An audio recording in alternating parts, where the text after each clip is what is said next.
ನೀವು ಮೊದಲೇ ಬಾರಿ ನಮ್ಮ ಚಾನಲ್ನ ನೋಡ್ತಾ ಇದ್ದರೆ ಹಾಯ್, ನಾನು ರೂಪಾ. ಹಾಗೂ ನೀವು ನೋಡ್ತಾ ಇದ್ದೀರ ನಮ್ಮ ಕನ್ನಡ ಚಾನಲ್ ಆದ ಸ್ಮಯ ಕಲಿಕೆ. ನೀವಿನ್ನೂ ನಮ್ಮ ಚಾನಲ್ಗೆ ಸಬ್ಸ್ಕ್ರೈಬ್ ಆಗಿಲ್ಲ ಅಂದರೆ ಈ ಕೂಡಲೇ ಸಬ್ಸ್ಕ್ರೈಬ್ ಮಾಡ್ಕೊಳ್ಳಿ. ಹಾಗೆ ಪಕ್ಕದಲ್ಲಿ ಕಾಣುವ ಬೆಲ್ಲೈಕನ್ನು ಪ್ರೆಸ್ ಮಾಡಿ ಆಲ್ ಅಂತ ಟ್ಯಾಪ್ ಮಾಡೋದನ್ನು ಮರಿಬೇಡಿ. ಇವತ್ತಿನ ವಿಡಿಯೋದಲ್ಲಿ ಗುರು ಪೂರ್ಣಿಮೆನ ಯಾವ ರೀತಿ ಮನೆಯಲ್ಲೇ ಸರಳವಾಗಿ ಪೂಜೆ ಮಾಡ್ಬೋದು ಅಂತ ಇವತ್ತಿನ ವಿಡಿಯೋದಲ್ಲಿ ತಿಳಿಸ್ಕೊಡ್ತಾ ಇದ್ದೀನಿ. ಇನ್ನು ಇದೇ ತಿಂಗಳು ಜುಲೈನಲ್ಲಿ ಬರುವಂತ ಹುಣ್ಣಿಮೆಯನ್ನ ಅಂದ್ರೆ ಆಷಾಢ ಮಾಸದ ಪೌರ್ಣಿಮೆಯನ್ನ ಗುರು ಪೌರ್ಣಿಮೆ ಅಂತ ಆಚರಣೆ ಮಾಡ್ತಾ ಇದ್ದೀವಿ. ಈ ದಿನ ಗುರುಗಳ ದಿನ ಕೂಡ, ಅಂದ್ರೆ ಗುರುವಾರದ ದಿನ. ಇನ್ನು ಈ ದಿನ ಹುಣ್ಣಿಮೆ ತಿಥಿ ಯಾವಾಗ ಪ್ರಾರಂಭ ಆಗುತ್ತೆ, ಯಾವಾಗ ಮುಕ್ತಾಯ ಆಗುತ್ತೆ ಅಂತ ನಾನು ಹಿಂದಿನ ವಿಡಿಯೋದಲ್ಲೂ ಕೂಡ ತಿಳಿಸಿದ್ದೀನಿ. ಹೊಸೊಬ್ರು ಈ ವಿಡಿಯೋನ ನೋಡ್ತಾ ಇದ್ದೀರಾ ಅಂದ್ರೆ ಅವ್ರಿಗೆ ಉಪಯೋಗ ಆಗ್ಲಿ ಅಂತ ಮತ್ತೆ ಹೇಳ್ತಾ ಇದ್ದೀನಿ. ಈ ದಿನ ಹಿಂದೂಗಳು ಮತ್ತೆ ಬೌದ್ಧರು ತಮ್ಮ ಗುರುವಿಗೆ ಪೂಜೆ ಸಲ್ಲಿಸ್ತಾರೆ. ಇನ್ನು ಗುರು ಪೌರ್ಣಿಮೆಯ ದಿನ ಗುರು ಸೂತ್ರದ ಪ್ರಭಾವ ಬೇರೆ ದಿನಗಳಿಗಿಂತ 1000 ಪಟ್ಟು ಹೆಚ್ಚು ಪ್ರಭಾವಶಾಲಿಯಾಗಿರುತ್ತೆ. ನಾವಿವಾಗ ಮೊದಲು ಗುರು ಅನ್ನೋ ಪದದ ಅರ್ಥ ಏನು ಅಂತ ತಿಳ್ಕೊಳ್ಳೋಣ. ಗುರು ಅಂದ್ರೆ ಗು ಅಂದ್ರೆ ಅಂಧಕಾರ ಅಥವಾ ಅಜ್ಞಾನ, ರು ಅಂದ್ರೆ ಕಳೆಯುವ ಅಥವಾ ದೂರ ಮಾಡುವ ಎಂದರ್ಥ. ಅದಕ್ಕೆ ಗುರು ಅಂದ್ರೆ ಅಂಧಕಾರ ಅಥವಾ ಅಜ್ಞಾನವನ್ನು ದೂರ ಮಾಡುವವರು ಎಂದರ್ಥ. ನಮ್ಮ ಹಿಂದಿನ ಕಾಲದಲ್ಲಿ ಹಿರಿಯರು ಒಂದು ಮಾತನ್ನ ಹೇಳ್ತಾರೆ, ಮುಂದೆ ಗುರಿ ಇರಬೇಕು, ಹಿಂದೆ ಗುರು ಇರಬೇಕು ಅಂತ. ಅಂದ್ರೆ ಗುರುಗಳಿಗೆ ಅಂತ ಒಂದು ಮಹತ್ವದ ಸ್ಥಾನ ಇದೆ. ಹರ ಮುನಿದರು ಗುರು ಕಾಯುವ ಅಂತ ಹೇಳ್ತಾರೆ.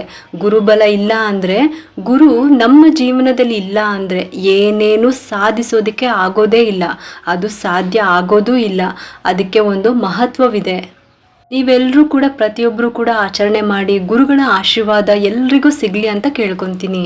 ಬನ್ನಿ ಇವಾಗ ಮೊದಲಿಗೆ ಹುಣ್ಣಿಮೆ ತಿಥಿ ಯಾವಾಗ ಪ್ರಾರಂಭ ಆಗುತ್ತೆ, ಯಾವಾಗ ಮುಕ್ತಾಯ ಆಗುತ್ತೆ, ಮತ್ತೆ ಅಭಿಜಿತ್ ಮುಹೂರ್ತ ಯಾವ ಸಮಯದಲ್ಲಿ ಇದೆ ಅಂತಾನೂ ಕೂಡ ತಿಳ್ಕೊಳ್ಳೋಣ.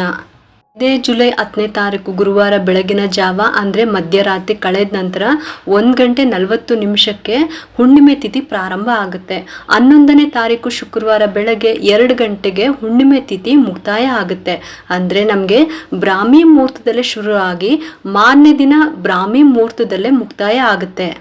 ಪೂಜೆಯ ಸಮಯ ನಮಗೆ ಬೆಳಗಿನ ಬ್ರಾಹ್ಮಿ ಮುಹೂರ್ತದಲ್ಲೇನೆ ಹುಣ್ಣಿಮೆ ತಿಥಿ ಇರೋದ್ರಿಂದ, ಹಾಗಾಗಿ ಬೆಳಗಿನ ಬ್ರಾಹ್ಮಿ ಮುಹೂರ್ತದಲ್ಲೇ ಬೆಳಗ್ಗೆ 4:10 5:30 ತನಕ ಇರುತ್ತೆ. ಆ ಸಮಯದಲ್ಲಿ ಕೂಡ ನೀವು ಮನೆಯಲ್ಲಿ ಹುಣ್ಣಿಮೆ ಪೂಜೆ ನಿಮ್ಮ ಇಷ್ಟವಾದ ಗುರುಗಳನ್ನ, ನಿಮ್ಮ ಧರ್ಮದ ಗುರುಗಳ ಆರಾಧನೆಯನ್ನ ಮಾಡ್ಬೋದು. ಬೆಳಗ್ಗೆ ಮಾಡೋದಿಕ್ಕಾಗಿಲ್ಲ ಅಂತ ಅಂದರೆ ಮಧ್ಯಾಹ್ನದ ಅಭಿಜಿತ್ ಮುಹೂರ್ತದಲ್ಲಿ ಮಧ್ಯಾಹ್ನ 12 ಗಂಟೆಯಿಂದ 12:50 ತನಕ ಅಂದರೆ 50 ನಿಮಿಷಗಳ ಅಭಿಜಿತ್ ಮುಹೂರ್ತ ಇರುತ್ತೆ. ಆ ಸಮಯದಲ್ಲಿ ಮಾಡ್ಕೋಬೋದು. ಇನ್ನು ಸಂಜೆ ಪೂಜೆ ಮಾಡ್ಕೊತೀರಾ ಅಂತ ಅಂದರೆ ಸಂಜೆ 5:30 7 ಗಂಟೆ ಒಳಗಡೆ ನೀವು ಪೂಜೆನ ಮಾಡ್ಕೋಬೋದು. ಒಳ್ಳೆಯ ಶುಭ ಮುಹೂರ್ತ. ಒಟ್ಟಿನಲ್ಲಿ ಈ ದಿನನೇ ವಿಶೇಷ. ಅಂದಮೇಲೆ ಯಾವ ಸಮಯದಲ್ಲಾದರೂ ಕೂಡ ನೀವು ಪೂಜೆನ ಮಾಡ್ಕೋಬೋದು. ಅದು ಭಗವಂತನಿಗೆ ಸಲ್ಲುತ್ತೆ. ಆದರೆ ಶ್ರದ್ಧಾ ಭಕ್ತಿಯಿಂದ ಪೂಜೆ ಮಾಡುವುದೇ ಮುಖ್ಯ ಅಲ್ಲ, ಗುರುವನ್ನ ದೇವ್ರಿಗಿಂತ ಹೆಚ್ಚು ಅಂತ ಹೇಳ್ತೀವಿ. ಏಕೆಂದರೆ ಒಬ್ಬ ಗುರು ದೈವಿಕತೆಯ ಮಾರ್ಗವನ್ನ ತೋರಿಸ್ತಾರೆ, ಮತ್ತೆ ಬುದ್ಧಿವಂತಿಕೆ ಮೂಲಕ ಅಜ್ಞಾನವನ್ನ ಹೋಗಲಾಡಿಸ್ತಾರೆ. ಸಮಾಜದಲ್ಲಿ ಯಶಸ್ಸು, ಜ್ಞಾನ ಮತ್ತೆ ಗೌರವದ ದಾರಿಯನ್ನ ನಮಗೆ ತೋರಿಸ್ತಾರೆ. ಆದ್ರಿಂದನೇ ಈ ದಿನಕ್ಕೆ ಇಷ್ಟೊಂದು ಮಹತ್ವವಿದೆ. ಇನ್ನು ಹಿಂದೂ ಪರಂಪರೆಯ ಶ್ರೇಷ್ಠ ಗುರುಗಳಲ್ಲಿ ಒಬ್ಬರಾದ ವೇದವ್ಯಾಸ ಮಹರ್ಷಿಗಳ ಜನ್ಮದಿನದ ಅಂಗವಾಗಿ ಈ ಹಬ್ಬವನ್ನ ಆಚರಿಸ್ತಾರೆ. ವೇದವ್ಯಾಸ ಮಹರ್ಷಿಗಳು ಈ ದಿನ ಹುಟ್ಟಿದಲ್ಲದೆ ಆಷಾಢ ಶುಕ್ಲ ಪಕ್ಷದ ಪ್ರಾರಂಭದಿಂದ ಬ್ರಹ್ಮಸೂತ್ರಗಳ ರಚನೆ ಪ್ರಾರಂಭಿಸಿದ್ರು. ಇನ್ನು ಈ ದಿನ ಚಾತುರ್ಮಾಸದಲ್ಲಿ ಬರುವ ಈ ಗುರು ಪೌರ್ಣಿಮೆಯಂದು ಸನ್ಯಾಸಿಗಳು ತಮ್ಮ ಗುರುಗಳಿಗೆ ಪೂಜೆ ಸಲ್ಲಿಸ್ತಾರೆ. ಇನ್ನು ಈ ದಿನದ ವಿಶೇಷತೆಯನ್ನ ತಿಳ್ಕೊಂಡ್ರೆ ಇನ್ನು ಯಾವ ರೀತಿ ಪೂಜೆ ಮಾಡಬೇಕು ಅಂತ ತಿಳ್ಕೊಳ್ಳೋಣ. ಗುರುವಾರ ದಿನ ಗುರು ಪೌರ್ಣಿಮೆ ಇರೋದ್ರಿಂದ ಈ ದಿನ ಇನ್ನೊಂದು ವಿಶೇಷತೆ ಇದೆ. ಅಂದರೆ ಹುಣ್ಣಿಮೆ ಇರೋದ್ರಿಂದ ಸತ್ಯನಾರಾಯಣ ಸ್ವಾಮಿ ಪೂಜೆನೂ ಕೂಡ ನಾವು ಮಾಡ್ಕೊತೀವಿ. ನೀವು ಈ ದಿನ ಬೆಳಗ್ಗೆ ಬೇಗ ಎದ್ದು ದೇವಸ್ಥಾನಕ್ಕೆ ಅಭಿಷೇಕಕ್ಕೆ ನೀವು ಎಳ್ನೀರು ಅಥವಾ ಹಾಲನ್ನು ನೀವು ಕೊಡ್ಬೋದು. ತುಂಬ ಅಂದರೆ ತುಂಬ ಒಳ್ಳೆಯದು. ನೀವು ಬೆಳಗ್ಗೆ ಬೇಗನೆ ತಗೊಂಡೋಗಿ ಕೊಡಿ, ಆಗ ಅವರು ಆಗ್ಲೇನೆ ಅಭಿಷೇಕಕ್ಕೆ ಉಪಯೋಗಿಸ್ತಾರೆ. ಗುರುವಾರದ ದಿನ ಸಾಯಿಬಾಬಾರವರಿಗೆ ಎಳನೀರಿನ ಅಭಿಷೇಕ ಮಾಡಿಸೋದು ಮಕ್ಕಳ ಏಳಿಗೆಗೋಸ್ಕರ ಇದನ್ನ ಮಾಡಿಸ್ಬೇಕು. ಅಥವಾ ನೀವು ಮನೆಯಲ್ಲಾದ್ರೂ ಕೂಡ ನೀವು ಮಾಡ್ಬೋದು ಅಭಿಷೇಕವನ್ನ. ಇನ್ನು ನಿಮ್ಮ ಧರ್ಮದ ಗುರುಗಳನ್ನು ನೀವು ಆಚರಿಸ್ಕೊಳ್ಳಿ. ರಾಯರೇ ಆಗಿರ್ಬೋದು, ಸಾಯಿಬಾಬಾ ಆಗಿರ್ಬೋದು, ದಕ್ಷಿಣ ಮೂರ್ತಿಗಳೇ ಆಗಿರ್ಬೋದು, ಮತ್ತು ದತ್ತಾತ್ರೇಯ ಸ್ವಾಮಿ ಅಥವಾ ಶಿವಲಿಂಗ ಇದ್ರೂ ಕೂಡ ಪರವಾಗಿಲ್ಲ, ಶಿವನ ಫೋಟೋ ಇದ್ರೂ ಕೂಡ ಪರವಾಗಿಲ್ಲ. ನೀವು ಯಾವ ಫೋಟೋ ಇಟ್ಕೊಂಡಿರ್ತೀರೋ ಅದನ್ನೇ ಆ ದಿನ ಪೂಜೆಗೆ ಸಿದ್ಧತೆ ಮಾಡಿ ಇಟ್ಕೊಳ್ಳಿ. ನೀವು ಯಾವ ರೀತಿ ಕಳಶ ಇಟ್ಟು ರೆಡಿ ಮಾಡಿ ಇಟ್ಕೊಂಡಿರ್ತೀರೋ ಅದೇ ರೀತಿ ಎಲ್ಲನೂ ಕೂಡ ರೆಡಿ ಮಾಡಿ ಇಟ್ಕೊಳ್ಳಿ. ಇನ್ನು ಹುಣ್ಣಿಮೆ ಇರೋದ್ರಿಂದ ಅರಿಶಿನಕ್ಕೆ ಹಾಲನ್ನು ಮಿಕ್ಸ್ ಮಾಡಿಟ್ಕೊಳ್ಳಿ. ಅದನ್ನು ಕಲಿಸ್ಕೊಂಡ್ಬಿಟ್ಟು ಮೇನ್ ಡೋರ್ ಮೇಲೆ ಮನೆಯಲ್ಲಿ ಎಷ್ಟು ಬಾಗಿಲುಗಳು ಇರುತ್ತೋ ಅಷ್ಟೂ ಬಾಗಿಲುಗಳಿಗೆ ಸ್ವಸ್ತಿಕನ್ನು ಬರಿಬೇಕು. ನಮ್ಮ ಉಂಗುರದ ಬೆರಳಿನಿಂದ ಬರಿಬೇಕು. ದೇವರ ಮನೆಯಲ್ಲೂ ಕೂಡ ಅಷ್ಟೇನೆ ಉತ್ತರಕ್ಕೆ ಬರಿಬೇಕು, ಉತ್ತರಾಭಿಮುಖವಾಗಿ ಬರಿಬೇಕು. ನಾವು ಹೊರಗಡೆ ಹೋಗುವಾಗ ಮತ್ತೆ ಬರುವಾಗ ಈ ಶುಭ ಸಂಕೇತನ ನೋಡಿಕೊಂಡು ಹೋಗೋದ್ರಿಂದ ಮತ್ತೆ ಬರೋದ್ರಿಂದ ನೆಗೆಟಿವಿಟಿ ಅನ್ನೋದು ತುಂಬ ಬೇಗನೆ ಕಡಿಮೆ ಆಗುತ್ತೆ. ಮನೆಯಲ್ಲಿ ಒಳ್ಳೆ ಪಾಸಿಟಿವ್ ಇರುತ್ತೆ. ಹಾಗಾಗಿ ನೀವು ಈ ಹುಣ್ಣಿಮೆಯಿಂದ ಶುರು ಮಾಡ್ಬೋದು. ಪ್ರತಿ ಹುಣ್ಣಿಮೆಗೆ ಹಳೇದನ್ನ ಒರೆಸ್ಬಿಡಿ, ಹೊಸದಾಗಿ ಸ್ವಸ್ತಿಕನ್ನ ಬರೆದು ಕುಂಕುಮನ ಹಚ್ಚಬೇಕು ಮತ್ತೆ ಅರಿಶಿಣದಿಂದ ಬರಿಬೇಕು. ಇನ್ನು ಮನೆಯಲ್ಲಿ ಸಾಯಿಬಾಬಾ ಆಗಿರಲಿ, ರಾಯರ ವಿಗ್ರಹನೇ ಆಗಿರಲಿ, ನಿಮ್ಮ ಹತ್ತಿರ ಯಾವುದು ಇದೆಯೋ ವಿಗ್ರಹಗಳು ಅದನ್ನೇ ನೀವು ಇಟ್ಬಿಟ್ಟು ನೀವು ಅಭಿಷೇಕವನ್ನ ಮಾಡ್ಕೋಬಹುದು. ಇದ್ರ ಜೊತೆಗೆ ಗಣಪತಿ ವಿಗ್ರಹನ ಇಟ್ಕೊಳ್ಳೋದು ಮಾತ್ರ ಮರಿಲೇಬೇಡಿ. ಯಾವುದೇ ವಿಗ್ರಹ ನೀವು ಇಟ್ಕೊಂಡ್ರು ಕೂಡ ಗಣಪತಿ ವಿಗ್ರಹ ಇರಲೇಬೇಕು. ಅದ್ರ ಜೊತೆಗೇನೆ ಹಾಲಿನ ಅಭಿಷೇಕ ಮಾಡಲೇಬೇಕು. ಈ ದಿನ ವಿಗ್ರಹಗಳು ಇಲ್ಲ, ಫೋಟೋ ಇದೆ ಅಂತ ಅಂದರೆ ನಾನು ಆಗ್ಲೇ ಹೇಳ್ದಂಗೆ ನೀವು ದೇವಸ್ಥಾನಕ್ಕೂ ಕೂಡ ಅಭಿಷೇಕಕ್ಕೆ ನೀವು ಎಳ್ನೀರು ಅಥವಾ ಹಾಲನ್ನು ನೀವು ಕೊಡ್ಬೋದು. ಅಭಿಷೇಕ ಆದಮೇಲೆ ಗಂಧನ ಹಚ್ಚಿ ಒಂದು ಪೀಠದ ಮೇಲೆ ಅಥವಾ ಪ್ಲೇಟ್ ಮೇಲೆ ನೀವು ಇಟ್ಬಿಟ್ಟು ಹೂಗಳಿಂದ ಅಲಂಕಾರನ ಮಾಡ್ಕೊಳ್ಳಿ. ಆದಷ್ಟು ಹಳದಿ ಬಣ್ಣದ ಹೂಗಳನ್ನು ಉಪಯೋಗಿಸ್ಕೊಳ್ಳಿ. ನಾ ಹಿಂದಿನ ವಿಡಿಯೋದಲ್ಲೂ ಕೂಡ ಹೇಳಿದ್ದೀನಿ. ಇನ್ನು ನೈವೇದ್ಯಕ್ಕೆ ಯಾವುದಾದ್ರೂ ಸಿಹಿ ಪದಾರ್ಥಗಳನ್ನ ಮಾಡಿ ಇಡ್ಬೋದು. ಕಡಲೆಬೇಳೆ ಪಾಯಸ, ಗುರು ಪೂರ್ಣಿಮೆಯ ವಿಶೇಷ ಅಂದರೆ ಕಡಲೆಬೇಳೆ ಪಾಯಸ ಮತ್ತು ಕಡಲೆಬೇಳೆ ಉಸ್ಲಿ. ಇದು ಕಡಲೆಬೇಳೆ ಪಾಯಸ ಲಕ್ಷ್ಮಿಗೂ ಕೂಡ ಪ್ರಿಯವಾದದ್ದೇ. ಮತ್ತು ಬೆಲ್ಲನೂ ಕೂಡ ನೈವೇದ್ಯಕ್ಕೆ ಇಡ್ಬೋದು, ಅಥವಾ ಕಡಲೆಕಾಳು ಬೆಲ್ಲನೂ ಕೂಡ ನೈವೇದ್ಯಕ್ಕೆ ಇಡ್ಬೋದು. ಕಡಲೆಕಾಳನ್ನು ನೆನೆಸ್ಬಿಟ್ಟು ಆಮೇಲೆ ಬೇಯಿಸಿ ಒಗ್ಗರಣೆ ಮಾಡಿ ತೆಂಗಿನಕಾಯಿ ತುರಿನ ಹಾಕ್ಬಿಟ್ಟು ನೈವೇದ್ಯಕ್ಕೆ ಇಡ್ಬೋದು. ಯಾವುದೇ ಕಾರಣಕ್ಕೂ ಈರುಳ್ಳಿಯನ್ನು ಇದಕ್ಕೆ ಹಾಕಬೇಡಿ. ಇಲ್ಲ ಕಡಲೆಬೇಳೆಯಿಂದ ಯಾವುದಾದ್ರೂ ಪಾಯಸನೋ ಸಿಹಿ ಪದಾರ್ಥಗಳನ್ನ ಮಾಡಿ ನೈವೇದ್ಯ ಮಾಡ್ಬೋದು. ಮೊದಲು ಗಣಪತಿ ಪ್ರಾರ್ಥನೆ ಮಾಡ್ತಾ ಪೂಜೆನ ಶುರು ಮಾಡ್ಕೋಬೇಕು. ಆನಂತರ ಕೈಯಲ್ಲಿ ಅಕ್ಷತೆ ಹೂನ ಇಟ್ಕೊಂಡ್ಬಿಟ್ಟು ನೀವು ಯಥಾಶಕ್ತಿ ಈ ಗುರುವಾರದ ಹುಣ್ಣಿಮೆ ದಿನ ಗುರುಗಳ ಪೂಜೆನ ಮಾಡ್ತಾ ಇದ್ದೀನಿ, ನಾನು ಶಕ್ತಿಗೆ ಅನುಸಾರ ಆರಾಧನೆ ಮಾಡ್ತಾ ಇದ್ದೀನಿ ಅಂತ ಪ್ರಾರ್ಥನೆ ಮಾಡ್ಕೊಳ್ಳಿ. ಗುರುವಾರ ಲಕ್ಷ್ಮೀ ನಾರಾಯಣರ ಪೂಜೆಗೂ ಕೂಡ ತುಂಬಾನೇ ವಿಶೇಷ. ಈ ದಿನ ಸತ್ಯನಾರಾಯಣ ಸ್ವಾಮಿಯ ಪೂಜೆ ಇರೋದ್ರಿಂದ ತುಳಸಿಯನ್ನ ಖಂಡಿತವಾಗ್ಲೂ ಉಪಯೋಗಿಸ್ಕೊಳ್ಳೇಬೇಕು. ಇನ್ನು ಗುರುವಾರ ಶಿವನ ಪೂಜೆಗೂ ಕೂಡ ತುಂಬಾನೇ ವಿಶೇಷವಾಗಿರುತ್ತೆ. ನಾವು ಆಮೇಲೆ ಮನೆ ದೇವ್ರನ್ನ ನೆನೆಸ್ಕೊಂಡು ಲಕ್ಷ್ಮೀ ನಾರಾಯಣರನ್ನ ನೆನೆಸ್ಕೊಳ್ಳಿ, ಪಾರ್ವತಿ ಪರಮೇಶ್ವರನ ನೆನೆಸ್ಕೊಳ್ಳಿ. ಆ ಹೂ ಅಕ್ಷತೆಯನ್ನ ದೇವರ ಪಾದದ ಹತ್ತಿರ ಹಾಕಿ ಆನಂತರ ಗುರುಗಳ ಮಂತ್ರನ ಹೇಳ್ಕೋಬೇಕು. ನೀವು ಯಾವುದೇ ಗುರುಗಳ ಅಷ್ಟೋತ್ತರನ ಮಾಡ್ಕೋಬಹುದು. ರಾಯರದೇ ಆಗಿರ್ಬೋದು, ಇಲ್ಲ ಸಾಯಿಬಾಬಾ ಅಷ್ಟೋತ್ತರ ಅಥವಾ ಶಿವನ ಅಷ್ಟೋತ್ತರ ಆದ್ರೂ ಮಾಡ್ಕೋಬಹುದು, ಅಥವಾ ದಕ್ಷಿಣ ಮೂರ್ತಿಯ ಅಷ್ಟೋತ್ತರ ಆದ್ರೂ ಕೂಡ ಮಾಡ್ಕೋಬಹುದು. ಇದು ಯಾವುದೂ ನಿಮ್ಗೆ ಹೇಳೋದಿಕ್ ಬರಲ್ಲ ಅಂತ ಅಂದ್ರೆ ನೀವು ಈ ರೀತಿ ಒಂದು ಮಂತ್ರವನ್ನ ಹೇಳ್ಕೋಬಹುದು. ಗುರು ಬ್ರಹ್ಮ ಗುರು ವಿಷ್ಣು ಗುರುದೇವೋ ಮಹೇಶ್ವರ ಗುರು ಸಾಕ್ಷಾತ್ ಪರಬ್ರಹ್ಮ ತಸ್ಮೈ ಶ್ರೀ ಗುರುವೇ ನಮಃ.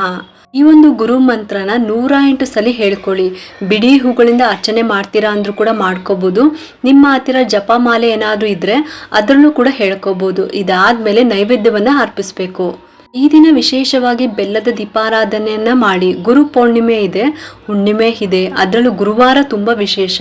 ಈ ದಿನ ನಾವು ಮಾಡುವಂತ ಪೂಜೆ ಆಗ್ಲಿ ದೀಪಾರಾಧನೆ ಆಗ್ಲಿ ಗುರುಗಳಿಗೆ ಸಲ್ಲುತ್ತೆ, ಲಕ್ಷ್ಮೀ ನಾರಾಯಣರಿಗೂ ಸಲ್ಲುತ್ತೆ, ಮತ್ತೆ ಪರಮೇಶ್ವರನಾದ ಶಿವನಿಗೂ ಕೂಡ ಸಲ್ಲುತ್ತೆ. ಇದಕ್ಕಾಗಿ ಬೆಲ್ಲದ ದೀಪಾರಾಧನೆ ಮಾಡಬೇಕು.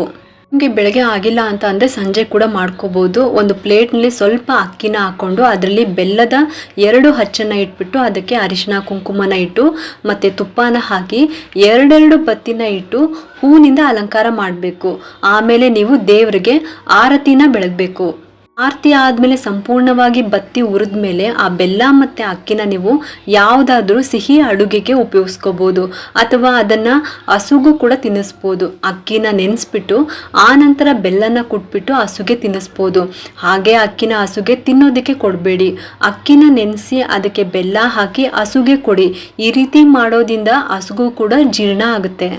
ಅಥವಾ ಹಸು ಇಲ್ಲ ಅಂತ ಅಂದರೆ ಮನೆಯಲ್ಲಿ ಪೊಂಗಲ್ಗೋ ಪಾಯಸಕ್ಕೋ ಅದನ್ನು ಉಪಯೋಗಿಸ್ಕೋಬೋದು. ಇದಾದ ನಂತರ ಅಷ್ಟೋತ್ತರ ಮಂತ್ರ ಪಠನೆ ಆದಮೇಲೆ ನೈವೇದ್ಯವನ್ನು ಅರ್ಪಿಸಬೇಕು. ಇದಾದಮೇಲೆ ದೀಪಾರಾಧನೆ ಮಾಡ್ಕೊಳ್ಳಿ, ಅಂದರೆ ಆರತಿನ ಮಾಡಬೇಕು. ಅದನ್ನು ಒಂದು ಕಡೆ ಇಟ್ಟು ಗುರುಚರಿತ್ರೆ ಅಥವಾ ಗುರುಗಳ ಕಥೆಗಳು ಬುಕ್ ಏನಾದರೂ ಇದ್ದರೆ ಅದನ್ನು ಓದ್ಕೋಬೋದು, ಇಲ್ಲ ಮೊಬೈಲ್ನಲ್ಲೂ ಕೂಡ ಕೇಳ್ಬೋದು. ನಂತರ ಮಹಾಮಂಗಳಾರತಿಯನ್ನು ಮಾಡಬೇಕು. ಮಹಾಮಂಗಳಾರತಿ ಆದ ನಂತರ ನೀವು ಕೈಯಲ್ಲಿ ಹೂ ಅಕ್ಷತೆಯನ್ನು ಇಟ್ಕೊಂಡು 12 ಪ್ರದಕ್ಷಿಣೆಯನ್ನು ಹಾಕಬೇಕು. ಪ್ರದಕ್ಷಿಣೆ ಹಾಕುವಾಗಲೂ ಕೂಡ ಗುರು ಬ್ರಹ್ಮ ಗುರು ವಿಷ್ಣು ಗುರುದೇವೋ ಮಹೇಶ್ವರ ಗುರು ಸಾಕ್ಷಾತ್ ಪರಬ್ರಹ್ಮ ತಸ್ಮೈ ಶ್ರೀ ಗುರುವೇ ನಮಃ ಅಂತ ಹೇಳ್ಕೊಂಡು 12 ಪ್ರದಕ್ಷಿಣೆಯನ್ನು ಹಾಕಬೇಕು. ನಿಂತಲ್ಲೇ, ಅಂದರೆ ನೀವು ನಿಂತ್ಕೊಂಡಿರ್ತೀರಲ್ಲ ಆ ಜಾಗದಲ್ಲೇ 12 ಪ್ರದಕ್ಷಿಣೆಯನ್ನು ಹಾಕಿ ಆಮೇಲೆ ಹೂ ಅಕ್ಷತೆಯನ್ನು ದೇವರ ಮುಂದೆನೋ ಅಥವಾ ಗುರುಗಳ ಪಾದಕ್ಕೆ ಹಾಕ್ಬಿಟ್ಟು ನಮಸ್ಕಾರ ಮಾಡ್ಕೊಳ್ಳಿ. ಆಮೇಲೆ ಅಲ್ಲಿನೇ ಬಗ್ಗಿ ನಮಸ್ಕಾರ ಮಾಡ್ಕೋಬೇಕು. ಇಲ್ಲಿಗೆ ನಿಮ್ಮ ಹುಣ್ಣಿಮೆ ಪೂಜೆ ಮುಕ್ತಾಯ ಆಗುತ್ತೆ. ಈ ದಿನ ಮರೀದಂಗೆ ದೇವಸ್ಥಾನಕ್ಕೆ ಹೋಗಿ ಬನ್ನಿ. ದೇವಸ್ಥಾನಕ್ಕೆ ಹೋಗಬೇಕಾದ್ರೂ ಅಷ್ಟೇ ಬಿಸ್ಕೆಟ್ಟು ಬ್ರೆಡ್ಡು ಈ ರೀತಿ ಏನಾದರೂ ತೊಗೊಂಡೋಗ್ಬಿಟ್ಟು ಸಾಯಿಬಾಬಾ ದೇವಸ್ಥಾನಕ್ಕೆ ನೀವು ನೈವೇದ್ಯವನ್ನು ಮಾಡಿಸಿ. ಆನಂತರ ಅಲ್ಲಿ ಬಂದಿರೋ ಭಕ್ತಾದಿಗಳಿಗೆ ಅದನ್ನು ಹಂಚಿ. ತುಂಬ ಅಂದರೆ ತುಂಬ ಒಳ್ಳೆಯದು ಈ ರೀತಿ ಮಾಡೋದ್ರಿಂದ. ಅಥವಾ ಕಡಲೆಕಾಳಿನಿಂದ ಪ್ರಸಾದನ ಮಾಡಿಕೊಂಡು ನೀವು ಹೋಗ್ಬಿಟ್ಟು ಅಲ್ಲಿ ನೀವು ಪ್ರಸಾದವಾಗಿ ಕೊಡ್ಬೋದು. ಈ ರೀತಿ ಕೂಡ ಮಾಡ್ಬೋದು. ದೇವ್ರಿಗೆ ನೈವೇದ್ಯ ಇಟ್ಟಿರುವ ಎಲೆ ಅಡಿಕೆ ಬಾಳೆಹಣ್ಣು ಅದನ್ನು ಕೂಡ ಅಷ್ಟೇ ಎಲೆ ತೊಟ್ಟು ಮತ್ತು ತುದಿಯನ್ನು ಮುರಿದ್ಬಿಟ್ಟು ಬಾಳೆಹಣ್ಣಿನ ತುದಿನ ಕೂಡ ಮುರಿಬೇಕು. ಮುರಿದಾದ್ಮೇಲೆ ನಾವು ಇಟ್ಟಿರುವ ನೈವೇದ್ಯಗಳಿಗೆ ತುಳಸಿ ದಳನ ಹಾಕಬೇಕು. ನಂತರ ಉದ್ದರಣೆಯಿಂದ 3 ಸಲ ನೀರನ್ನು ತಗೊಂಡು ಹಾಕಬೇಕು. ನಂತರ ನೀವು ಎರಡೂ ಕೈಯಿಂದ ತೋರಿಸ್ಬೇಕು. ತುಂಬ ಗೌರವಪೂರ್ವಕವಾಗಿ ಎರಡೂ ಕೈಯಿಂದನೂ ಕೂಡ ತೋರಿಸ್ಬೇಕು ನೈವೇದ್ಯವನ್ನು. ಆಮೇಲೆ ನೀವು ನೈವೇದ್ಯಂ ಸಮರ್ಪಯಾಮಿ ಅಂತ ಹೇಳ್ಕೋಬೇಕು. ನಮಸ್ಕಾರ ಮಾಡಿಕೊಂಡು ಕೊನೆಯಲ್ಲಿ ಮಹಾಮಂಗಳಾರತಿಯನ್ನು ಮಾಡ್ಕೋಬೇಕು. ಇನ್ನು ಈ ದಿನ ರಾತ್ರಿ ಚಂದ್ರನಿಗೆ ಅರ್ಘ್ಯವನ್ನು ಅರ್ಪಿಸಬೇಕು. ನಿಮಗೆ ಯಾವಾಗ ಚಂದ್ರ ಕಾಣಿಸ್ತಾರೋ ಆವಾಗ ನೀವು ಪೂಜೆನ ಮಾಡ್ಕೋಬೇಕಾಗುತ್ತೆ. ಒಂದು ತಾಮ್ರದ ಚೆಂಬಲ್ಲಿ ನೀರನ್ನು ಹಾಕ್ಕೊಂಡು ಅದಕ್ಕೆ ಅರಿಶಿನ ಕುಂಕುಮ ಬಿಡಿ ಹೂಗಳು ಚೂರು ಹಾಲನ್ನು ಹಾಕೋಬೇಕು. ಇದಿಷ್ಟು ಕೂಡ ಹಾಕ್ಕೊಂಡು ಹೊರಗಡೆ ಬಂದು ನೀವು ತುಳಸಿ ಗಿಡಕ್ಕೆ ಆಗಿರಲಿ ಅಥವಾ ಬೇರೆ ಯಾವುದೇ ಹೂವಿನ ಗಿಡಕ್ಕೆ ಆಗಿರಲಿ ಅಲ್ಲಿಗೆ ನೀವು ಚಂದ್ರನನ್ನ ನೋಡ್ತಾ 3 ಸಾಲಿ ಓಂ ಸೋಂ ಸೋಮಾಯ ನಮಃ ಅಂತ ಹೇಳ್ಕೋಬೇಕು. ಇದನ್ನ ಹೇಳ್ಕೊಂಡ್ಬಿಟ್ಟು ನೀವು ಅರ್ಘ್ಯವನ್ನ ಅರ್ಪಿಸ್ಬೇಕು. ಎರಡೂ ಕೈಯಲ್ಲಿ ಚೆಂಬನ್ನ ಇಟ್ಕೊಂಡು ಚಂದ್ರನನ್ನ ನೋಡ್ತಾ ಮಂತ್ರನ ಹೇಳ್ತಾ ಆ ನೀರನ್ನ ಗಿಡದ ಮೇಲೆ ಹಾಕಬೇಕು. ಆಮೇಲೆ ಒಂದು ಸ್ವಲ್ಪ ನೀರನ್ನ ಕೈಯಲ್ಲಿ ತಗೊಂಡ್ಬಿಟ್ಟು ನಿಮ್ಮ ತಲೆ ಮೇಲೆ ಪ್ರೋಕ್ಷಣೆ ಮಾಡಿಕೊಂಡು ನಮಸ್ಕಾರ ಮಾಡ್ಕೊಳ್ಳಿ. ಆ ನಂತರ ಮನೆಗೆ ಬರಬೇಕು. ಇದಿಷ್ಟು ಕೂಡ ನಾಳೆ ಗುರುಪೂರ್ಣಿಮೆ ಇರೋದ್ರಿಂದ ಮನೆಯಲ್ಲಿ ಯಾವ ರೀತಿ ಸರಳವಾಗಿ ಪೂಜೆನ ಮಾಡ್ಕೋಬೋದು ಅನ್ನೋ ಒಂದು ವಿಚಾರದ ಬಗ್ಗೆ ನಾನು ನಿಮಗೆ ತಿಳಿಸಿದ್ದೀನಿ. ಎಲ್ಲರೂ ಕೂಡ ನಾಳೆ ಗುರುಪೂರ್ಣಿಮೆ ಇರೋದ್ರಿಂದ ಆಚರಣೆ ಮಾಡ್ಕೊಳ್ಳಿ, ಗುರುಗಳ ಆಶೀರ್ವಾದನ ಪಡೀರಿ ಅಂತ ಹೇಳುತ್ತಾ ಈ ವಿಡಿಯೋನ ಮುಗಿಸ್ತಾ ಇದ್ದೀನಿ. ನಿಮಗೆಲ್ಲರಿಗೂ ಈ ಒಂದು ವಿಡಿಯೋ ಇಷ್ಟ ಆಗಿದ್ರೆ ಒಂದು ಲೈಕ್ ಮಾಡಿ, ಶೇರ್ ಮಾಡಿ ಮತ್ತು ಸಬ್ಸ್ಕ್ರೈಬ್ ಮಾಡಲು ಮರಿಬೇಡಿ. ಏಕೆಂದರೆ ನೀವು ಮಾಡೋ ಒಂದು ಸಬ್ಸ್ಕ್ರೈಬಿಂದ ನಮ್ಮಂತಹ ಸಣ್ಣ ಸಣ್ಣ ಚಾನಲ್ಸ್ಗೆ ಒಂದು ಸಪೋರ್ಟ್ ಮಾಡ್ದಂಗೆ ಆಗುತ್ತೆ. ಮತ್ತೆ ಸಿಗ್ತೀನಿ ಮುಂದಿನ ಹೊಸ ವಿಡಿಯೋದೊಂದಿಗೆ ಅಂತ ಹೇಳುತ್ತಾ ಈ ವಿಡಿಯೋನ ಮುಗಿಸ್ತಾ ಇದ್ದೀನಿ. ಸರ್ವೇ ಜನ ಸುಖಿನೋ ಭವಂತು.